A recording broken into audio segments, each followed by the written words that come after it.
वालेकुम guys, welcome back to our channel.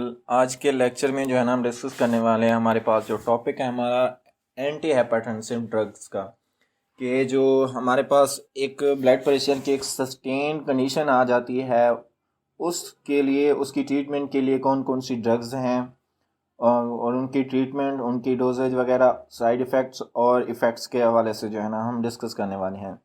तो आपसे रिक्वेस्ट है, अगर आप हमारे चैनल पर नए हैं तो आप हमारे चैनल को सब्सक्राइब कर लीजिए ताकि फर्दर आने वाली जो न्यू वीडियोस हैं वो आपको बर वक्त मिलती रहें। Thank you. तो सबसे पहले स्टार्ट करते हैं, हाइपरटेंशन एक्चुअली है क्या। ये हमारे पास कार्डियोवास्कुलर सिस्टम की जो है ना मोस्ट कॉमन कंडीशन है कि इसमें हमारे पास जो हार्ट रिलेटेड प्रॉब्लम्स हैं वो इसकी जो उनमें से एक जो है ना कॉमन कंडीशन है कि मोस्टली जो हार्ट रिलेटेड पेशेंट होते हैं उनमें जो है ना बीपी, हाई स्टैंड बीपी का इशू जो है ना वो प्रेजेंट होता है। अगर हम इसकी डेफिनेशन की बात करें तो ये persistent and sustained increase BP has damaging effect on heart, brain, kidney, eye। ये हमारे पास जो ऑर्गन है जिसकी वजह से जो है ये बीपी की वजह से जो कि डैमेज हो सकते हैं, तो इस बीपी को जो है ना हम कंडीशन का नाम दे रहे हैं हाइपरटेंशन का। ठीक है। अब सस्टेन्ड बीपी और परसिस्टेंट इंक्रीज बीपी जो है ना वो हार्ट को कैसे डैमेज करेगा, ब्रेन को कैसे डैमेज करेगा, किडनी को या आई को, इनमें जो है ना कैसे इफेक्ट आता है। तो सबसे पहले अगर प्रेशर ज़्यादा होगा तो ऑब्वियसली जो है ना हार्ट के मसल जो है ना उनको ज़्यादा वर्क करना पड़ेगा, उनमें जो है ना सपोसिटी या उनके जो है ना डैमेज होने के चांसेस बढ़ जाते हैं। अगर बीपी हाई है, शूट अप की वजह से जो है ना ब्रेन में कोई भी जो है ना डैमेज या हेमरेज हो सकता है। किडनी में साफ ज़ाहिर है अगर ब्लड प्रेशर हाई है तो किडनी को भी उसी तरह से जो है ना ज़्यादा से ज़्यादा वर्क करना पड़ेगा। जब ज़्यादा वो अपनी नॉर्मल स्पीड से ज़्यादा वर्क करेगी तो इसमें जो है ना नेफ्रॉन्स में डैमेज आना स्टार्ट हो जाएगा।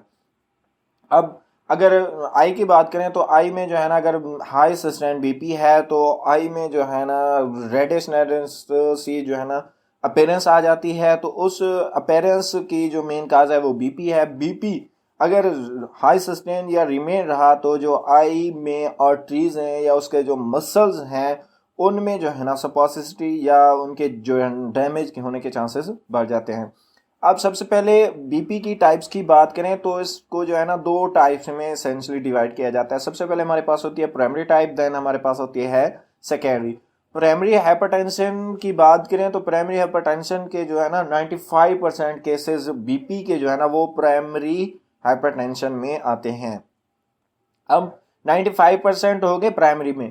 अब रिमेनिंग जो है ना सेकेंडरी हाइपरटेंशन को देखें तो सेकेंडरी में जो है ना 5% केसेस आ रहे होते हैं। ये स्पेसिफिकली किसी ड्रग की वजह से या कोई स्पेसिफिक डिजीज की वजह से, उसके ज़्यादा होने की वजह से जो है ना ये कंडीशन आ रही होती है सेकेंडरी हाइपरटेंशन की। ठीक है। अब इसकी फिजियोलॉजी की बात करें तो फिजियोलॉजी में देखने को तो किडनी में जो है ना रेनिन होता है। रेनिन क्या करता है, एंजियोटेंसिन जो हमारे पास एंजाइम होता है उसे एंजियोटेंसिन 1 में कन्वर्ट करता है। अब एंजियोटेंसिन 1 जो है ना वो फर्दर एंजियोटेंसिन 2 में कन्वर्ट होगा। जब वो एंजियोटेंसिन 2 में कन्वर्ट हुआ तो उसने क्या किया, एल्डोस्टेरोन की जो सिक्रीशन है उसे हाई कर दिया।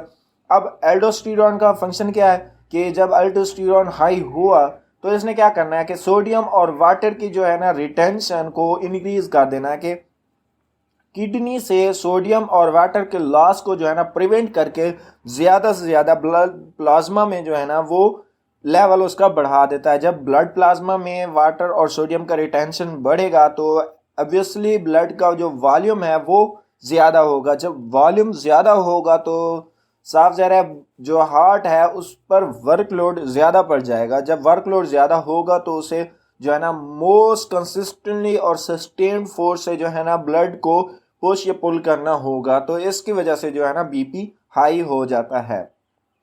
अब ये हो गया हमारे पास केमिकल।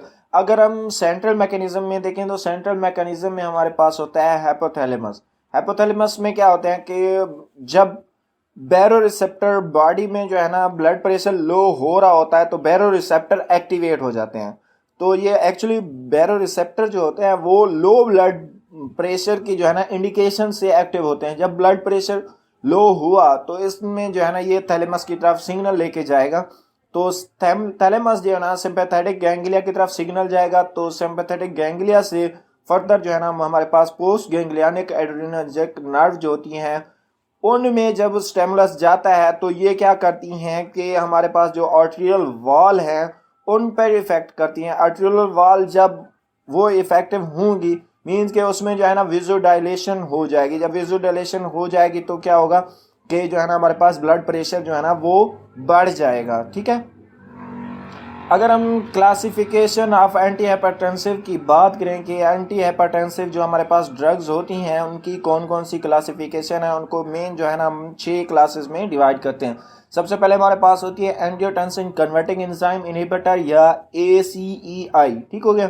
देन हमारे पास होती है एंजियोटेंसिन 2 रिसेप्टर एंटागोनिस्ट कि इसमें जो है ना एंजियोटेंसिन 2 का जो रिसेप्टर है उसके एंटागोनिस्ट ड्रग्स होती हैं। तीसरे में हमारे पास होती है कैल्शियम चैनल ब्लॉकर। ये क्या करती है कि जो हमारे पास calcium channel sodium calcium symport होते हैं उनको जो है ना इफेक्ट करती हैं। फोर्थ नंबर पे हमारे पास होती हैं डायूरेटिक्स। ये क्या करती हैं सोडियम और वाटर की जो रिटेंशन है उसे स्लो कर देती हैं। सिंपैथोलाइटिक्स भी आ रही हैं इसमें जो कि हमारे पास सिंपैथेटिक सिस्टम जो है ना उससे इफेक्टिव करती हैं। देन हमारे पास होती हैं 6 नंबर पे वेज़ोडाइलेटर जो कि हमारे पास जो आर्टरीज या वेन्स होती हैं उनको डायलेट करती हैं। तो ये हमारे पास हो गई classification of anti hypertensive drugs की। सबसे पहले हमारे पास जो क्लास आ रही है उसमें एंजियोटेंसिन कन्वर्टिंग एंजाइम इनहिबिटर की बात करें तो इसमें जो है ना फॉलोइंग ड्रग्स यूज की जाती है मोस्ट कॉमनली। इनमें जो है ना हमारे पास कैप्टोप्रिल, इनालाप्रिल, देन हमारे पास होती है लिसिनोप्रिल, देन हमारे पास होती है रेमिप्रिल। ठीक है, ये हमारे पास जो है ना ये एक कॉमन साइन आपको नजर आ रहा है प्रिल का। ठीक हो गया, जब ये ड्रग्स में जो है ना ये प्रिल का वर्ड आ गया तो यू कैन कंसिडर कि ये हमारे पास आ रही है एंजियोटेंसिन कन्वर्टिंग एंजाइम इनहिबिटर्स। ठीक हो गया, जो कि हमारे पास होती है captopril, enalapril, lisinopril and ramipril. ठीक हो गया। देन हमारे पास होती है एंजियोटेंसिन 2 रिसेप्टर एंटागोनिस्ट ड्रग्स। ठीक हो गया, इनमें एंजियोटेंसिन 2 रिसेप्टर एंटागोनिस्ट क्या करती हैं कि जो हमारे पास एंजियोटेंसिन 1 जो है ना वो क्या करता है एंजियोटेंसिन 2 में कन्वर्ट होता है। तो एंजियोटेंसिन 2 के कन्वर्जन के लिए जो हमारे पास रिसेप्टर होता है ये ड्रग उस रिसेप्टर को जाके ब्लॉक कर देती हैं। तो जो है ना हमारे पास एंजियोटेंसिन 1 एंजियोटेंसिन 2 में कन्वर्ट ही नहीं हो पाता। जब वो कन्वर्ट ही नहीं होगा तो एल्डोस्टेरोन की सिक्रीशन जो है ना वो ज़्यादा नहीं होगी। तो वो जो है ना सोडियम और वाटर की जो रिटेंशन है वो अपनी नॉर्मल कंडीशन में आ जाएगी। ठीक हो गया, इनमें जो ड्रग्स यूज़ की जाती है मोस्टली कॉमन उसमें हमारे पास आता है लुसार्टेन। ठीक है, लुसार्टेन ड्रग जो है ना ये हमारे पास दी जाती है पेशेंट्स को। देन हमारे पास थर्ड क्लास में देखें तो calcium channel blocker. Calcium channel blocker में हमारे पास है विराम्पिल, निफिडिपिन एंड एम्लोडाइपिन। ये हमारे पास जो है ना कैल्शियम चैनल को जो है ना ब्लॉक कर देती हैं। तो इस वजह से जो कैल्शियम की से हमारे पास मसल के अंदर जो एक्सेचुरेशन है वो कम हो जाती है। जब कैल्शियम सेल के अंदर कम होगा तो एब्जॉल्यूटली जो है मसल में जो है ना कॉन्ट्रैक्शन कम हो जाएगी। जब कॉन्ट्रैक्शन कम होगी तो जो है ना हमारे पास जो बीपी है वो अपनी नॉर्मल कंडीशन से वापस आ जाएगा। ठीक हो गया।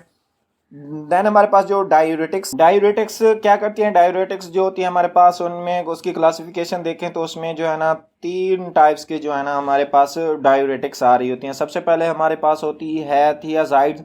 थियाजाइड में जो ड्रग्स आती हैं उसमें हमारे पास होती है हाइड्रोक्लोरोथियाजाइड एंड देन हमारे पास होती है कोल्थालाइडिन। ठीक है, देन लूप डायूरेटिक्स की बात करें तो लूप डायूरेटिक्स क्या करती है, जो हमारे पास लूप ऑफ हैंडले होते हैं वहाँ पे इफेक्ट होती हैं। उनमें जो है ना मोस्ट कॉमन यूज में हमारे पास जो ड्रग आती है वो हमारे पास है फिरोसेमाइड।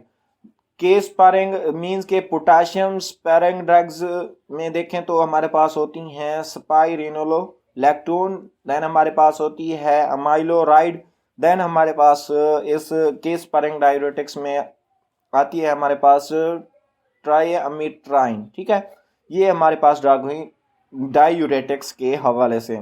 देन सिंपैथोलाइटिक सिस्टम पर जो है ना एक्टिव करने वाली ड्रग्स उनको देखें तो हमारे पास होती हैं सबसे पहले centrally acting drugs. Centrally means के जो हमारे पास हायर ब्रेन सेंटर है वहाँ पे जो एक्ट करने वाली ड्रग्स हैं उनमें हमारे पास होती हैं क्लोनिडाइन, देन हमारे पास दूसरी ड्रग होती है हमारे पास मिथाइल डोपा। ठीक हो गया।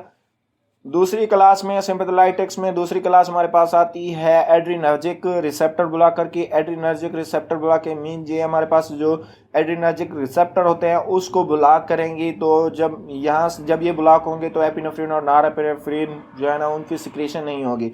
तो इन ड्रग्स में फर्दर जो है ना एड्रीनर्जिक रिसेप्टर में फर्दर जो उसकी डिवीजन की गई है, उसमें सबसे पहले हमारे पास होती है अल्फा ब्लॉकर।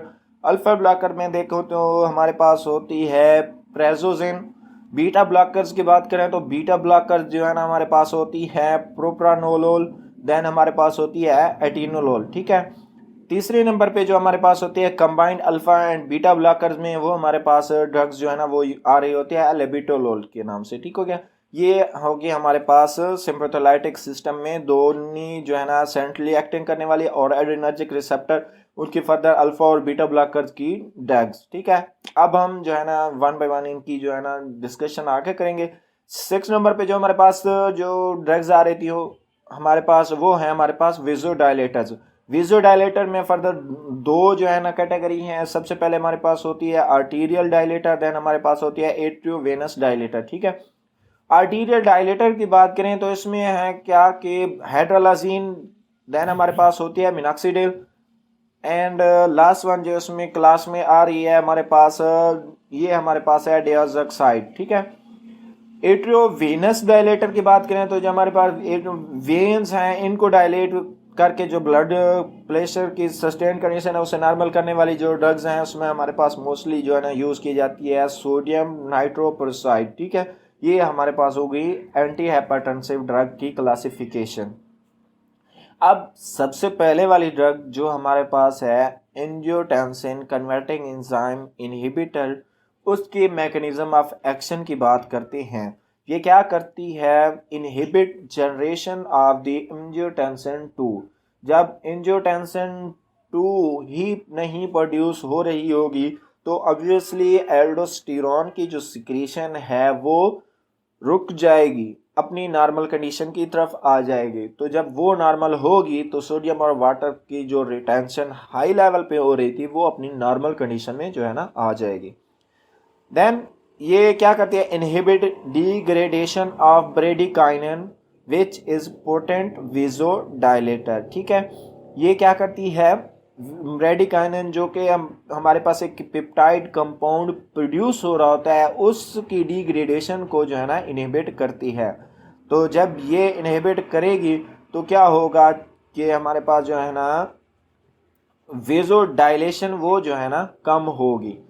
देन हमारे पास जो है ना इसका जो मैकेनिज्म ऑफ एक्शन की बात करें तो इसमें जो है ना ये क्या करती है? Dilates both arteries and when. जब ये आर्टरीज और वेन जो है ना डायलेट होंगी तो जो है ना फोर्स विजो कंस्ट्रक्शन की जो कंडीशन है वो अपनी नॉर्मल कंडीशन में आ जाएगी। तो क्या होगा कि इसमें जो है ना ब्लड प्रेशर वो अपनी नॉर्मल कंडीशन में आ जाएगा, तो हार्ट पर जो वर्कलोड है वो भी डिक्रीज हो जाएगा।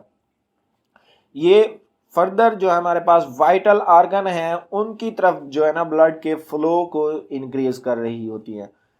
अब लास्ट वन जो इसका मैकेनिज्म ऑफ एक्शन में आ रहा है वो है हमारे पास है जब एंजियोटेंसिन 2 नहीं बन रहा तो एंजियोटेंसिन 2 की वजह से जो है ना एल्डोस्टेरोन की जो सिक्रीशन है वो डिक्रीज हो जाएगी।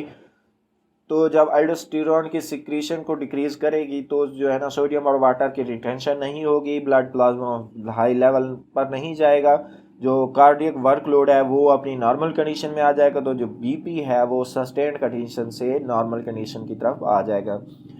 अब अगर इसमें जो है ना हमारे पास ACEI की फार्माकोकाइनेटिक्स की बात करें तो ये all are prodrugs except captopril and lisinopril के ये जो है ना बीपी की प्रो ड्रग्स में की कैटेगरी में आती हैं। इनकी जो है कैप्टोप्रिल और लिसिनोप्रिल के अलावा all are well absorbed orally के इनकी जो एडमिनिस्ट्रेशन रूट है वो ओरली अगर ये लीज हैं तो ये जो है ना ज़्यादा से ज़्यादा इनकी जो अब्जॉर्प्शन है वो होती है।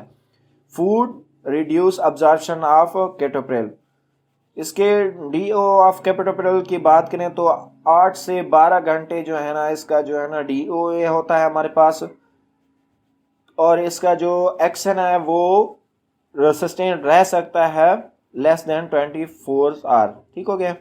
All are excreted through the kidney. अब इसकी जो एक्सक्रीशन है वो सारी ड्रग्स जो है ना किडनी के थ्रू, यूरिन फॉर्मेशन के थ्रू जो है ना ये ड्रग्स बॉडी से एक्सक्रीट आउट हो रही होती हैं।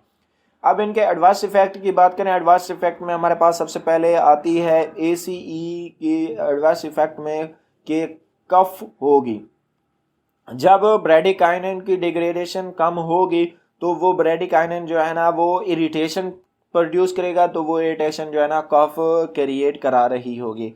देन हमारे पास होती है एंजियोएडेमा हो जाएगा कि जो स्किन की लोअर टिश्यूज हैं या स्किन की जो है ना लोअर हमारे पास जो सरफेस होती है वहाँ पे फ्लूइड की अकोमुलेशन होना स्टार्ट हो जाएगी, वहाँ पे जो है ना स्वेलिंग कॉमन नज़र आती है। देन हमारे पास होती है प्रोटीनूरिया के हमारे पास जो यूरिन है उसमें प्रोटीन की जो कंसंट्रेशन है वो ज़्यादा हो जाती है। इसके अलावा जो है ना टेस्ट अल्टरनेशन के जो साइन है वो नज़र आ रहे होंगे। टेराटोजेनिक कंडीशन आ रही होगी कि मीन जो ये जो हमारे पास जो डिजीज़ आ रही है ये फर्दर जेनेटिकली भी जो है ना जा सकती है। सिवियर हाइपरटेंशन हो जाएगी। उसके बाद हमारे पास जो है ना न्यूट्रोपीनिया की ये कंडीशन के जो हमारे पास न्यूट्रोफिल्स हैं उनकी जो कंसंट्रेशन है ब्लड में, ब्लड प्लाज्मा वे वो लो हो जाएगी। देन हमारे पास आती हैं कि रैशेस होंगी, इचिंग की कंडीशन आएगी, लॉस ऑफ एपेटाइट हो जाएगा, और नोजिया, वोमिटिंग, डायरिया, ये हमारे पास जो है ना GIT की कंडीशन आ रही होंगी। देन हमारे पास जो इसकी साइड इफेक्ट में आता है कि हाइपरकेलीमिया की जो है ना कंडीशन आ रही जाएगी कि मीन्स जो हमारे पास पोटाशियम है, पोटाशियम की जो है ना हायर कंसंट्रेशन हो जाएगी। ठीक है, ये हमारे पास हो गया एडवर्स इफेक्ट ऑफ ACEI के। ठीक है, अगर हम ACEI के एडवांटेजेस की बात करें, एडवांटेजेस में हमारे पास होते हैं लैक ऑफ पोस्चरल हाइपोटेंशन, कि पोस्चरल जो हाइपोटेंशन है वो कम होगी, safe in asthmatic condition, diabetes और एस्थमेटिक कंडीशन में ये जो है ना सेफ होती है, डिक्रीज करती है incidence of type 2 diabetes mellitus के जो है ना इन हाई रिस्क केसेस, और इसके अलावा प्रिवेंट करती है हमारे पास पोटेशियम के लॉस को ड्यू टू डायूरेटिक्स, और क्या करती है हमारे पास रिवर्स लेफ्ट वेंट्रिकुलर हाइपरट्रॉफी जो है ना, अगर लेफ्ट वेंट्रिकल की हाइपरट्रॉफी है वो अपनी जो है ना उसकी रिमॉडलिंग करा के नॉर्मल कंडीशन की तरफ ले आएगी। इसमें जो है इसके यूज की वजह से जो है ना हमारे पास ज़्यादा जो है ना हाइपर यूरिसीमिया नहीं होगा। उसके अलावा हमारे पास नो रीबाउंड हाइपरटेंशन के जो हाइपरटेंशन दोबारा जो है ना फोरली जो है ना स्टार्ट नहीं होगी। No effect on sexual function, कि इसमें जो है ना लिबिडो की जो कंसंट्रेशन है वो अपनी नॉर्मल कंडीशन में रहेगी और सेक्सुअल डिसफंक्शन नहीं होगी, या इम्पोटेंसी या स्टीरियलिटी की जो कंडीशन आ रही थी दूसरी हमारे पास CVC की ड्रग्स में वो नहीं आएगी। ठीक है, अब यूजेस की बात करें तो हमारे पास सबसे पहले ये हाइपरटेंशन में यूज़ होती है। देन हमारे पास कंजेस्टिव कार्डियक फेलियर की कंडीशन है तो इसमें यूज़ होगी। मायोकार्डियल इंफार्क्शन की कंडीशन में यूज़ की जाती है कॉमनली। उसके अलावा हमारे पास डायबिटिक नेफ्रोपैथी होगी, अगर कोई हमारे पास किडनी के में जो नेफ्रॉन्स होती हैं उनमें कोई डैमेज आ गया है, कोई पेशेंट जो है ना डायबिटिक है, तो उस कंडीशन में जो है ना ये हमारे पास ACE इनहिबिटर जो है ना ये यूज़ कराई जाती हैं। देन ये हमारे पास स्क्लेरोडर्मा की जो हमारे पास क्राइसिस आती हैं उन कंडीशन में जो है ना ये यूज़ कराई जाती है। एंजियोटेंसिन रिसेप्टर ब्लॉकर्स या ARBs की बात करें जो कि हमारे पास लुसार्टिन के नाम से ड्रग आ रही है। सबसे पहले हमारे पास होती है एंजियोटेंसिन 1 की, तो ये क्या करती है एंजियोटेंसिन 1 जो हमारे पास है वेसोकंस्ट्रिक्शन कराएगी, एल्डोस्टेरोन की जो सिक्रीशन है वो इंक्रीज करेगी, रिलीज होगी हमारे पास सोडियम की। ठीक है, एंजियोटेंसिन 2 रिसेप्टर की बात करें तो इसके जो फंक्शन हैं वो अननोन हैं।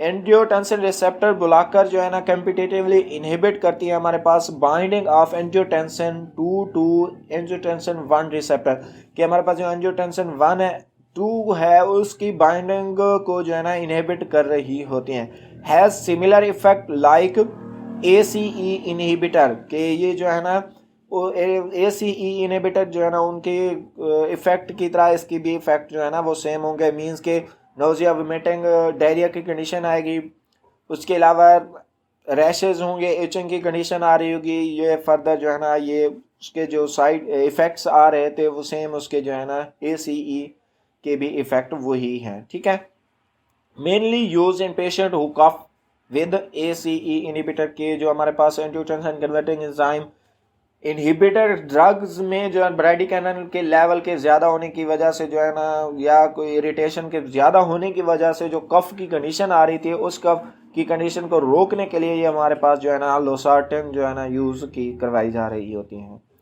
इसके जो एडवांटेजेस हैं वो भी सेम होते हैं हमारे पास ACE इनहिबिटर की तरह, बट इसमें जो है ना there is no increase in bradykinin level के, so less adverse effect like dry cough and angioedema, के जो हमारे पास जो ड्राई कफ और एंजियोएडिमा की कंडीशन आ रही थी उसमें जो है ना ये उसके जो लेस एडवर्स इफेक्ट होंगे। अब इसके जो है ना एडवर्स इफेक्ट की बात करें किसके, ARBs के, एंजियोटेंसिन रिसेप्टर ब्लॉकर के, तो ये क्या इसके एडवर्स इफेक्ट में हमारे पास होते हैं हेडेक की कंडीशन आ रही होती है, हाइपोटेंशन होगी कि जो ब्लड प्रेशर है वो अपनी नॉर्मल से भी लो की तरफ जो है ना चला जाता है। हाइपर कैलेमिया की जो है ना कंडीशन आ रही होगी कि जो हमारे पास पोटाशियम की जो है ना कंसंट्रेशन प्लाज्मा में वो हाई हो रही होगी, वीकनेस होगी, रैशेज होंगे, वोमिटिंग और टेरेटोजेनिक कंडीशन जो है ना इसमें भी आ सकती हैं। कैल्शियम चैनल बुलाकर जो है ना उसमें हमारे पास कौन सी ड्रग होती है, निफिडाइपिन एंड एमिलोडाइपिन प्रेफर्ड की जाती है। इसमें मैकेनिज्म ऑफ एक्शन की बात करें तो ये क्या करती हैं, फर्स्ट हमारे पास जो पेरिफेरल वास्कुलर रेजिस्टेंस है उसको डिक्रीज करती है। जब रेजिस्टेंस ही डिक्रीज होगी ऑब्वियसली जो है ना हमारे पास कार्डियक आउटपुट वो जो है ना अपनी नॉर्मल कंडीशन की तरफ जाएगी और वेजो डायलेशन जो है ना वो होना स्टार्ट हो जाएगी। जब ये वेजो डायलेशन करेगी तो रेजिस्टेंस कम हो जाएगी, जब रेजिस्टेंस कम होगी तो ब्लड प्रेशर जो है ना अपनी नॉर्मल कंडीशन में आ जाएगा।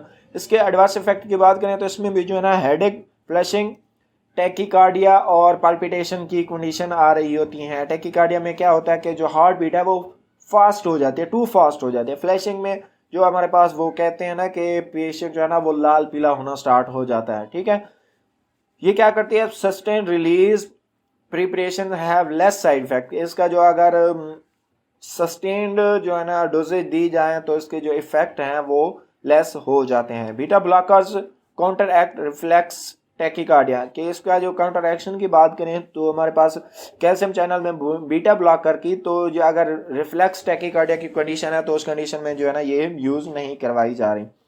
यूजफुल केस पेशेंट में होती है, useful patient with angina, asthma, peripheral vascular diseases हैं तो उस कंडीशन में जो है ना ये यूजफुल हो गई। माइग्रेन की कंडीशन में, हाइपरलिपिडीमिया है या डायबिटीज़ है तो इन कंडीशन में जो है ना ये कैल्शियम चैनल ब्लॉकर यूजफुल होती हैं। अब फर्दर जो हमारे पास ड्रग है डायूरेटिक्स, डायूरेटिक क्या करती हैं कि इनहिबिट करती हैं सोडियम क्लोराइड सिम्पोर्ट को। जब सोडियम क्लोराइड सिम्पोर्ट जो है ना वो इनहिबिट होंगे तो सोडियम और वाटर की जो एक्सक्रीशन है वो प्रमोट हो जाएगी। तो जब ये प्रमोट होगी तो क्या होगा, जो हमारे पास कार्डियक आउटपुट है वो डिक्रीज होगी और बीपी जो है ना वो भी ऑब्वियसली डिक्रीज हो जाएगा। अब दूसरे केस में अगर सोडियम की जो कंसंट्रेशन है जब वो डिक्रीज होती है वेस्कुलर स्मूथ मसल में तो क्या होगा कि जो हमारे पास पेरिफेरल वेस्कुलर रेजिस्टेंस है वो डिक्रीज हो जाएगी। जब पेरिफेरी में जो है ना रेजिस्टेंस डिक्रीज होगी तो जो है ना कार्डियक आउटपुट जो है ना वो अपनी नॉर्मल कंडीशन में आ जाएगी और बीपी जो है ना वो भी लो हो जाएगा। ये हो गया हमारे पास डायूरेटिक्स के हवाले से। अब इनके जो है ना एडवर्स इफेक्ट में सबसे पहले थियाजाइड के जो है ना एडवर्स इफेक्ट में देखें तो हमारे पास होता है हाइपोकैलेमिया की कंडीशन आ रही होगी, हाइपरग्लाइसीमिया हो जाएगा, हाइपर यूरिसीमिया की कंडीशन भी आ रही होती है, हमारे पास हाइपर कैल्सीमिया की कंडीशन भी आ रही है, इम्पोटेंस और डिक्रीज लिबिडो जो है ना ये भी इसके जो चांसेस हैं वो ज़्यादा से ज़्यादा हो रहे होते हैं। और इसकी जो लो डोजेज होती है 12.5 mg की जो है ना हमारे पास हाइड्रोक्लोरोथाइजेट की ये जो है ना प्रेफर्ड की जाती हैं पेशेंट्स में। सिंपैथोलाइटिक्स में देखें तो सिंपैथोलाइटिक्स ये क्या होती है, हमारे पास बीटा ब्लॉकर्स हैं। बीटा ब्लॉकर्स अब ये क्या मैकेनिज्म ऑफ एक्शन में देखें तो हमारे पास सिंपैथेटिक आउटफ्लो है उसे डिक्रीज करेंगी, हार्ट रेट डिक्रीज होगा, फोर्स ऑफ कंट्रैक्शन जो है ना वो भी डिक्रीज होगी और जो कार्डियक आउटपुट है वो भी डिक्रीज हो रही होगी। तीसरे नंबर पे इसका जो एक्शन आता है हमारे पास, ये जो रीनिन की रिलीज है उसे जो है ना वो कम कर रही होगी हमारे पास जो है ना बीटा ब्लॉकर सिंपैथोलाइटिक्स। ठीक है, अब ये यूजफुल जो है ना किन कंडीशन में होती है हमारे पास, यंग हाइपरटेंसिव अगर पेशेंट है विद हाई रेनिन, ये तो इस कंडीशन में जो है ना ये यूजफुल होंगी। उसके अलावा हमारे पास एसोसिएटेड एंजाइना या पोस्ट मायोकार्डियल इन्फेक्शन की कंडीशन है या माइग्रेन है, तो इस कंडीशन में भी ये जो है ना यूजफुल हो सकते हैं। Patient receiving vasodilator to contract reflex tachycardia के, अगर हमारे पास जो पेशेंट है वो विज़ोडाइलेटर उनको मिल रहे हैं रिफ्लेक्स टैकीकार्डिया में, तो जो है ना वो कंडीशन में भी जो है ना यूजफुल हो सकती है। इसके साइड इफेक्ट में देखें तो इसमें जो है ना ब्रेडिकार्डिया होगा कि जो हार्ट बीट है वो टू स्लो हो जाएगी, अपनी नॉर्मल से भी ज़्यादा जो है ना स्लो हो जाएगी। इसके अलावा फटीग की कंडीशन जो है ना वो नॉर्मली जो है ना पेशेंट्स में आती है। इसके अलावा इंसोम्निया के रात में जो है ना नींद नहीं आ रही होती है, उसके साथ साथ जो है ना हमारे पास इम्पोटेंसी और जो है ना लेस लिबिडो को कंडीशन आएगी, तो जो है ना सेक्सुअल डिसफंक्शन के चांसेस जो है ना वो इंक्रीज हो जाते हैं।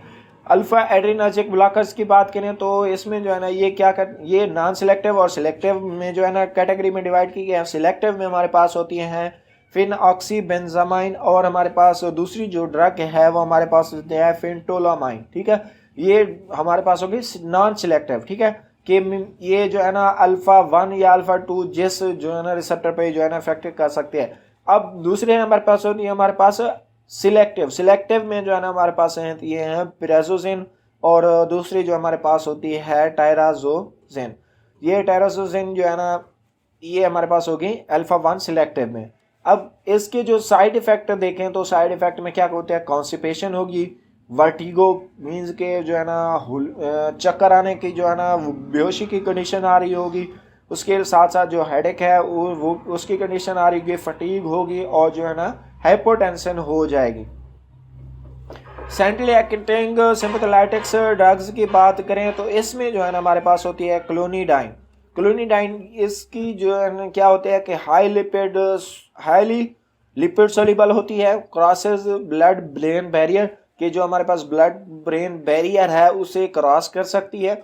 उसके साथ साथ हमारे पास होती है अल्फा 2 जो रिसेप्टर होते हैं उनको स्टिमुलेट करती है इन वेजोमोटर सेंटर। ठीक है, उसके साथ ये हमारे पास जो है ना डिक्रीज करती है सिंपैथेटिक आउटफ्लो फ्रॉम VMC। ठीक है, वेजो मोटर सेंटर से जो हमारे पास सिंपैथेटिक आउटफ्लो है उसे डिक्रीज करेगी, तो वो क्या करेगा, लीड करेगा लो हार्ट रेट की तरफ और उसके साथ कार्डिक आउटपुट जो है ना वो भी डिक्रीज होगी। पेरिफेरल वेस्कुलर जो रेजिस्टेंस है वो भी डिक्रीज होगी, तो क्या होगा, जो बीपी है वो लो से लो होता जाएगा। इवन के जो है ना हाइपोटेंशन की कंडीशन तक भी जो है ना साइड इफेक्ट इसके जो ओवरडोज अगर हो जाए या ओवर यूज हो जाए तो लो बीपी भी आ सकता है या हाइपोटेंशन की कंडीशन भी आ सकती है। अब इसके एडवर्स इफेक्ट में देखें तो क्या क्या होता है कि ड्राइनेस ऑफ माउथ होगी या और उसके साथ जो है ना आइज में भी जो है ना ड्राइनेस होना स्टार्ट हो जाएगी। उसके साथ सीडेशन मीन्स के ये जो है ना सीडेटिव के सुकून प्रोवाइड करने वाली ड्रग्स में उसके जो है ना इसके इफेक्ट होते हैं। उसके साथ ब्रेडिकार्डिया मीन्स के जो हार्ट बीट है वो टू स्लो हो जाएगी। इम्पोटेंसी की कंडीशन आ रही होगी। देन हमारे पास होती है इसके साइड इफेक्ट में सडन विथड्रॉल की कंडीशन जो है ना वो सिम्टम उसकी जो है ना कॉमन नज़र आ रही होती हैं इसके एडवर्स इफेक्ट में। ठीक है, क्लोनिडाइन के इसके यूजेस में देखें तो ओपीआई विथड्रॉल, उसके साथ साथ डायबिटिक न्यूरोपैथी होगी तो उस कंडीशन में भी यूज़ कर सकते हैं। उसके साथ किस ये जो है ना एनेस्थीसिया जो ड्रग्स एनेस्थेटिक ड्रग होती हैं उनके साथ जो है ना यूज़ की जा रही होती हैं। अब लास्ट वन जो कंडीशन हमारे पास क्लासिफिकेशन ड्रग की आ रही है उसमें है हेड्रालाजीन। हाइड्रोलाजीन की जो है ना उसकी इफेक्ट एक्शन की बात करें तो ये क्या करती है, डायरेक्ट इसके एक्शन में आर्टीरियल डायलेटर है, ठीक है। Can be given orally, can cause reflex tachycardia, palpitation, sodium or water retention, ठीक है। Can be countered by giving with diuretics or beta blocker, ये अगर बीटा ब्लॉकर और डायूरेटिक्स के साथ जो है ना ये इसका जो है ना काउंटर एक्शन है। अदर साइड इफेक्ट्स आप विजुडाइलेटर में या हाइड्रोलाजीन में देखें तो उसमें जो है ना हाइपोटेंशन होगी, flashing, angina, मायोकार्ड infection, coronary steel phenomena और लिपस एरिथमाटोसिस जो कंडीशन है उसके जो है ना ये साइड इफेक्ट विजुडाइलेटर के नज़र आ रहे होते हैं अगर उनके जो है ना कंसंट्रेशन ज़्यादा हो गए। अब इसमें सबसे पहले हमारे पास मिनॉक्सिडिल की बात करें तो ये क्या होती है कि ये पोटेशियम चैनल जो है ना ओपनर है, potassium channel opener causes hyperpolarization of vascular smooth muscle, vasodilation and decrease BP, कि जो अब अगर वेस्कुलर स्मूथ मसल्स हैं उनमें हाइपरपोलराइजेशन होगी तो उसके साथ साथ ये जो मिनॉक्सिडिल है ये विजुडाइलेशन करा रही होगी, तो विजुडाइलेशन होगी तो जो है ना बीपी जो है ना अपनी नॉर्मल कंडीशन में आ जाएगा। Use to promote their hair growth, ये हेयर ग्रोथ को भी जो है ना प्रमोट करने के लिए यूज करवाई जा रही होती हैं। डियाज़ोक्साइड की बात करें तो ये जो है ना हाइपरटेंसिव इमरजेंसी की जो है ना कंडीशन में यूज इसके जो है ना हमें कॉमनली नजर आते हैं। Antihypertensive to be avoided in pregnancy, के जो प्रेगनेंसी अगर पेशेंट में प्रेगनेंसी की कंडीशन है तो कौन सी जो है ना एंटी हाइपरटेंसिव जो है ना अवॉइड की जाए। सबसे पहले हमारे पास होती है डायूरेटिक्स ये क्या करती है, रिस्क ऑफ प्लेसेंटल वेस्टेज को जो है ना ये इंक्रीज करा रही होती हैं। इवन के बर्थ तक जो है ना प्लेसेंटा के जो वेस्टेज होने के चांसेस हैं अगर डायबिटिक्स यूज़ की जा रही हैं तो उसके जो चांसेस हैं वो ज़्यादा से ज़्यादा होते रहते हैं। उसके साथ हमारे पास ACE इनहिबिटर्स जो है ना ये इनको भी जो अवॉइड किया जाता है, ये भी जो फीटल है उसके डैमेज और ग्रोथ की रिटार्डेशन की जो है ना काज करा रही होती हैं। उसके साथ बीटा ब्लॉकर्स जो है ना इनको भी प्रिवेंट किया जाता है हमारे पास प्रेगनेंसी की कंडीशन में। सेफ ड्रग इन प्रेगनेंसी में देखें तो हमारे पास जो एंटी हाइपरटेंसिव सेफ ड्रग है प्रेगनेंसी के केस में सबसे पहले हमारे पास होती है हाइड्रोलाजीन, देन हमारे पास होती है अल्फा मिथाइल डोपा, उसके साथ साथ हमारे पास होती है कैल्शियम चैनल ब्लॉकर, देन हमारे पास होती है पेराजोसिन, देन क्लोनिडीन, और हमारे पास जो नेक्स्ट ड्रग है सेफ इन प्रेगनेंसी वो हमारे पास होती है कार्डियो सिलेक्टिव बीटा ब्लॉकर्स। ये जो ड्रग्स हैं ये प्रेगनेंसी के केस में जो है ना मोस्टली यूज़ की जा रही होती हैं। अब एक रिसर्च के थ्रू जो एक हमारे पास फिजिशियंस होते हैं वो पेशेंट की ट्रीटमेंट के मैनेजमेंट में जो है ना एक फार्मूला को जो है ना फॉलो कर रहे होते हैं। अब स्टेप 1 में अगर जो पेशेंट है वो उसकी जो है ना एज है less than 55 and non black, तो इस कंडीशन में सबसे पहले हमारे पास वो दे रहा होते हैं ए और सी ड्रग, सॉरी ए ड्रग्स, ठीक है। अगर पेशेंट जो है ना कौन सी कंडीशन में है, यंगर है और लेस देन 55 ईयर है, ठीक है, और नॉन ब्लैक है, तो इसमें सबसे पहले वो जो स्टेप 1 में देता है वो हमारे पास होती है एंजियोटेंसिन कन्वर्टिंग एंजाइम इनहिबिटर में या ए, ठीक है। देन दूसरे स्टेप में अगर स्टेप 1 से वो ट्रीट नहीं हुआ, स्टेप 2 में वो देता है हमारे पास A+C के ACE, और इसके साथ जो है ना वो कैल्शियम चैनल ब्लॉकर का जो है ना वो इजाफा कर देता है। अगर फिर भी पेशेंट जो है ना अपनी सर्टेन पोजीशन में है तो स्टेप 3 में जो है ना वो हमारे पास इन दूसरी जो ड्रग्स होती है डायूरेटिक्स उनका इजाफा कर देता है। अब वो दे रहा है A+C+D मीन्स के angiotensin converting enzyme plus calcium channel blocker plus diuretics, ठीक है। अब अगर फिर भी जो पेशेंट है वो ट्रीट नहीं हो रहा तो फर्दर वो जाना स्टेप 4 में क्या करता है A+C+D प्लस क्या करता है, कंसीडर करता है फर्दर डायूरेटिक्स और अल्फा और बीटा ब्लॉकर। उसके ये स्टेप 3 के साथ साथ अगर पेशेंट ट्रीट नहीं हो रहा तो उसके साथ साथ अल्फा और बीटा ब्लॉकर की जो है ना वो उनको भी जो है ना कंसीडर कर रहा होता है साथ साथ। अब दूसरे केस की बात करें ओल्डर या ग्रेटर देन 55 ईयर और ब्लैक पेशेंट है तो उसमें सबसे पहले वो फिजिशियन जो है ना वो कैल्शियम चैनल बुलाकर जो है ना कंसिडर कर रहा होता है। फर्दर वो स्टेप अगर फिर भी कंडीशन जो है ना सस्टेन्ड है तो दूसरे केस में वो कौन सी ड्रग्स जो है ना यूज़ करता है, उसमें जो है ना calcium channel blocker plus angiotensin converting enzyme inhibitor, ये ड्रग्स जो है ना वो फर्दर इजाफा कर देता है। अगर फिर भी जो पेशेंट है वो अपनी नॉर्मल कंडीशन में नहीं आ रहा तो उसके साथ वो A+C+D ये फार्मूला जो है ना फॉलो करता है। अगर फिर भी वो जो है ना ट्रीट नहीं हो रहा तो वो स्टेप 4 की तरफ जो है ना कंसिडर कर रहा होता है पेशेंट को। अब drug to be avoided in specific condition कि अगर कोई स्पेसिफिक डिजीज़ है या कोई कंडीशन आ रही है, कोई अबनॉर्मेलिटी है, कोई जो है प्रॉब्लम्स हैं बॉडी में, तो कौन सी ड्रग जो है ना अवॉइड की जाए। सबसे पहले अगर अस्थमा होगा, पेरिफेरल वेस्कुलर डिजीज़ है या डायबिटीज़ है तो इस कंडीशन में जो है ना हमारे पास बीटा ब्लॉकर को जो है ना अवॉइड किया जाता है। देन अगर हैप्पीलिपिडीमिया है तो थियाजाइड और बीटा ब्लॉकर को जो है ना ये अवॉइड किया जाता है। अगर गाउट है, गाउट में जो है ना थियाजाइड की जो ड्रग है उनको अवॉइड किया जाता है। अगर पेशेंट जो है ना सेक्सुअली एक्टिव मेल में जो है ना अल्फा 1 ब्लॉकर जो है ना और डायबिटिक्स इनको भी जो है ना अवॉइड किया जाता है। हाइपरटेंसिव क्राइसिस में क्या होता है कि हाइपरटेंसिव अर्जेंसीज में देखें तो हमारे पास सिस्टोलिक जो ब्लड प्रेशर है वो ग्रेटर देन आ रहा होता है 120 mm ऑफ Hg से, ठीक है। हायर विद इम्पेंडिंग कॉम्प्लिकेशन, कम जो हमारे पास जो बॉडी हार्ट की जो कंडीशन है वो उसमें कॉम्प्लिकेशन वो ज़्यादा हो रही है।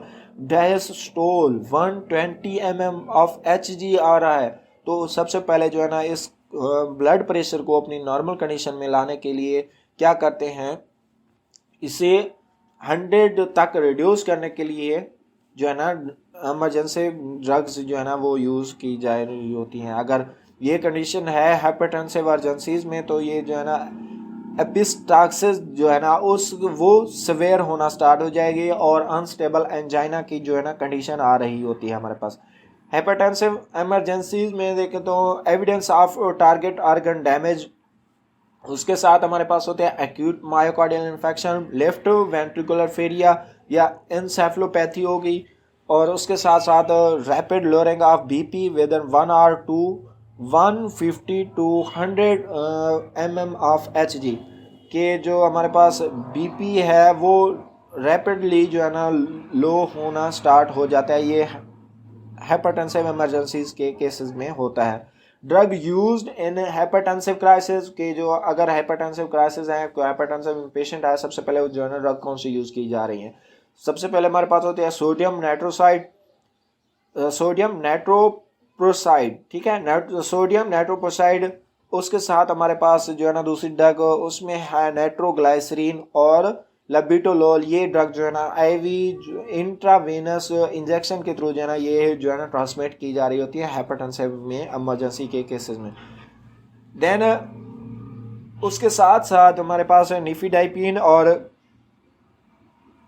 कैप्टोप्रिल जो है ना ये जो है ना सबलिंगुअली ये यूज़ कराई जा रही होती हैं हाइपरटेंसिव क्राइसिस में कि पेशेंट जो है ना इमरजेंसी में आया, सबसे पहले कौन सी ड्रग देंगे, आईवी इंजेक्शन के थ्रू हमारे पास होती है सोडियम नाइट्रोप्रोसाइड और नाइट्रोग्लाइसरीन। देन हमारे पास होती है लेबिटोलोल, ये ड्रग जो है ना आईवी के थ्रू इंजेक्ट की जा रही होती है। देन हमारे पास होती है निफिडाइपिन और कैप्टोप्रिल, ये सब लिगुअली जो है ना पेशेंट में डिलीवर की जा रही होती है। ये अब हमारे पास होगी hypertensive drug, anti hypertensive drug जो कि हमारे पास सस्टेन ब्लड प्रेशर की जो कंडीशन है उसे नॉर्मल या लोअरिंग करने के लिए यूज़ की जा रही होती हैं। आई होप सो कि ये जो लेक्चर है आपको पसंद आया होगा। अगर आपको कोई क्वेश्चन है तो आप कमेंट सेक्शन में जो है ना ज़रूर पूछ सकते हैं। Thank you so much.